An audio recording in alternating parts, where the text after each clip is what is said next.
know, when I found Dr. Caridi's website, I was kind of excited about it, and I came back and I was telling my wife about it, and you know, I could have very easily just, you know, let it go and just thought, well, you know, I've never taken that step to get this done.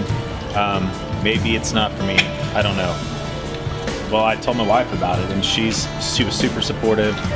She was like, I want you to get some, you know, do something for yourself to where you will feel confident taking your shirt off around me, because I even have issues in front of my wife taking my shirt off, and that should not be the case, you know. And I want to feel confident in myself that I look good with my shirt off, you know, in front of my wife.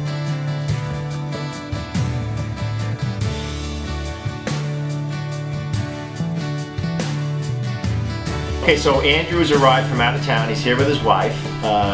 This is his pre-op visit, which basically is our time to finalize everything before his surgery date, which will be in the future. So I'm going to do a physical exam on him. I will listen to his lungs, make sure he's nice and healthy. We're going to take some pictures. We're going to answer all his questions if he has any questions about the big day. My nurses are going to get time with him to actually go over the kind of nursing aspects of his care. And then his next big day is the day he comes for his procedure. So let's go in the back and talk to Andrew and see what he has to say. I'm getting really excited. It's still kind of hard to imagine what life will be like afterwards. So I'm looking forward to it. Are you excited for him? Yeah, I am, because I know how much he's really struggled she with hears it. me all the time, like complaining about this or that, or you know, we're in a store and I'm trying to get clothes, and it's like, I can't wear that, I can't wear that. This look makes my chest look bad. Yeah, you know. so I'm happy for him. So. Yeah, and that's why we end up doing this all the time, because it's like, even though it's not a huge deal, it's a big enough deal that it affects him, and you would know more than anybody. That's why I'm so lucky that she's here with you. Yeah. When I first thought that maybe I had gynecomastia and I was looking into getting something done about it, I think one of the things that kind of made me a little self-conscious about it was I thought that, you know, plastic surgery or going through any kind of surgery like that or operation was pretty much tailored strictly for women. For augmentation, for liposuction, for this or that. I didn't really think that, I mean, it's kind of one of those things where, you know, for a guy, it's kind of hard to admit or, you know, even think about pursuing that. But, you know, when I saw the logo for the Austin Gynecomastia Center and this the whole the look and the information that Dr. Caridi had, and the fact that he was, you know, that this was for men, that was a big reason why I felt, you know, even more confident. I was like, okay, there's a place for men to get this done. It's not like you're going somewhere where they specialize in something else. This is, you know, strictly this issue for guys, and so that's why I chose the Austin Gynecomastia Center for men. As you could see on Andrew, he definitely has fullness of his chest. It bugs you a lot, right? Yes. It's been bugging him a lot for a long time. How long? Well, probably since I was about 8 years old, and it progressively got a little bit worse about mid-teens, and then from then on. So it's definitely plagued me and held me back in a lot of areas of my life. So. And that's what makes this so exciting to treat. Now, one of the common questions that I ask everybody is, on a scale of 1 to 10, how bad does this bother you? 12. A 12, which is a classic. Basically means you think about it every day. You have to wear triple shirts. You have to worry about the fabric of the shirts. You don't like to take your shirt off in public. Swimming is probably, you know, something that you've got to keep pretty private. In this great state of Texas, swimming is pretty important because it gets so hot here. He probably doesn't like the contour. He's got some puffy nipples. I mean, he's definitely got some fullness of both his chest. And by the way, he's in great shape. And that's pretty much a common presentation for patients with gynecomastia. They're in very good shape, and no matter what they do, they can't get rid of this. On examination, I can feel definite glandular tissue right underneath his nipple areolar complex here. And then he's got some fatty area or fibrofatty area tissue around here. Now from an artistic standpoint, you could see this roundness, and that's what we want to eliminate. So his pectoral muscle comes along here and goes along this area here. So we want to get rid of this fullness all through here and get really more of a V-shaped or gentle hockey stick shape area to here, and get them more symmetrical as well. He also has some fat over here, and you can see the border of his muscles. Sometimes people have fat in this region here. You can see this, and we're going to treat this too. See this area out over here, because that's going to give a more sculpted look as well.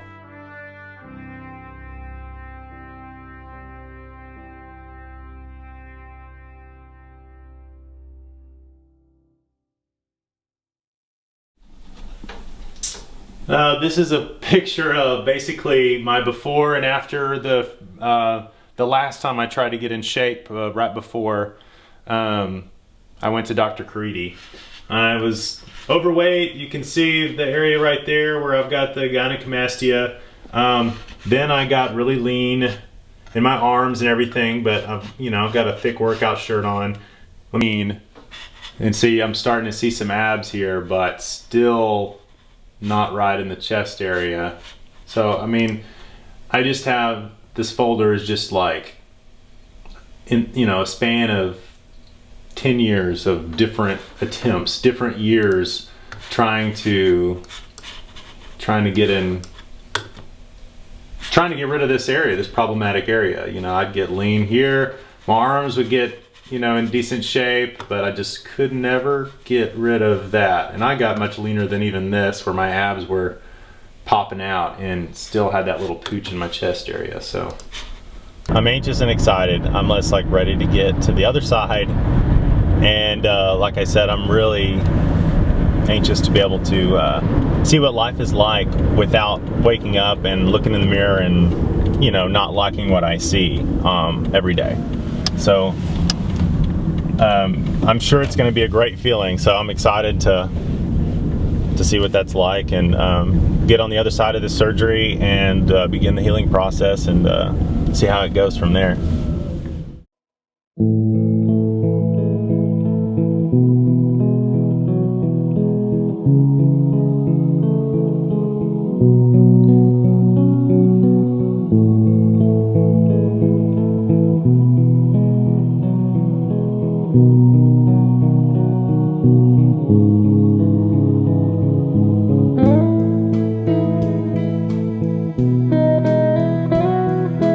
I basically feel a huge sense of relief. I feel a massive weight off my shoulders.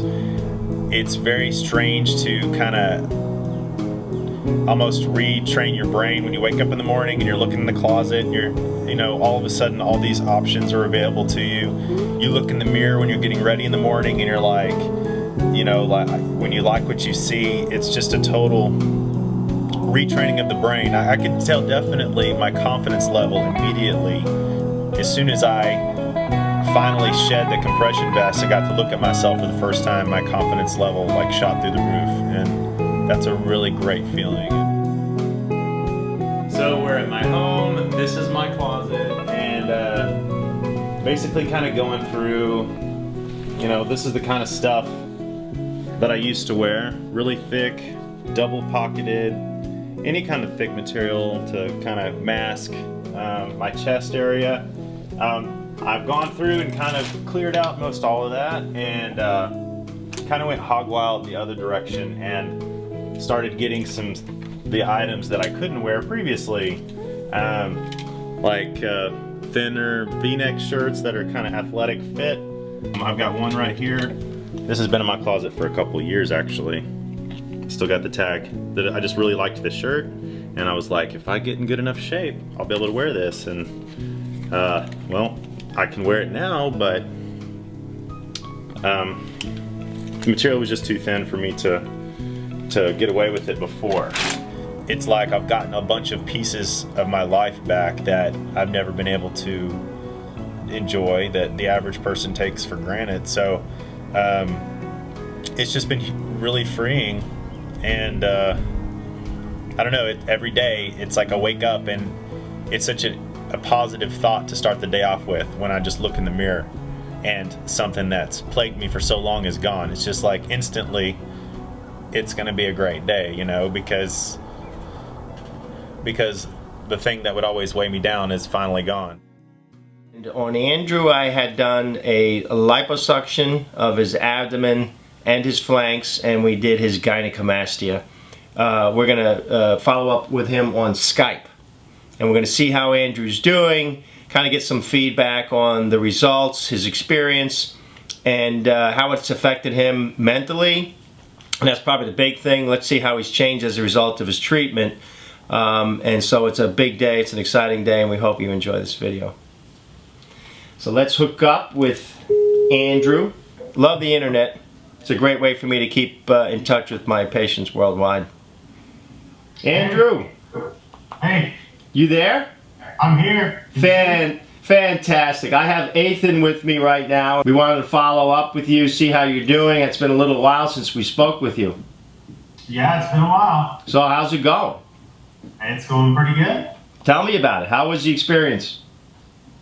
Well, you know, it's still kind of like a dream, but you know, when I think back on it, you know, it was a quick process, and within 2 or 3 weeks, I couldn't even been told that I had anything done, other than the fact that I was now able to wear the shirts and not have that issue anymore. And now it's become norm, not having to have that hanging on me. So it's pretty crazy. When I first met you, you had described your gynecomastia on my 1 to 10 scale as a 10. What would you rate it now? Oh, I would say a 0. I mean, pretty much at this point, it's whatever I want to, you know, if I want to build my chest bigger, I can. If I don't have to, because I can wear pretty much any shirt that I want, and it really doesn't matter. In fact, I found myself walking around without a shirt on, you know, in the house, which is something I never did. I went to the beach a few weeks ago for the first time with my shirt off, laying on the beach. That's a first in my entire life. Wow, So, that's a big deal.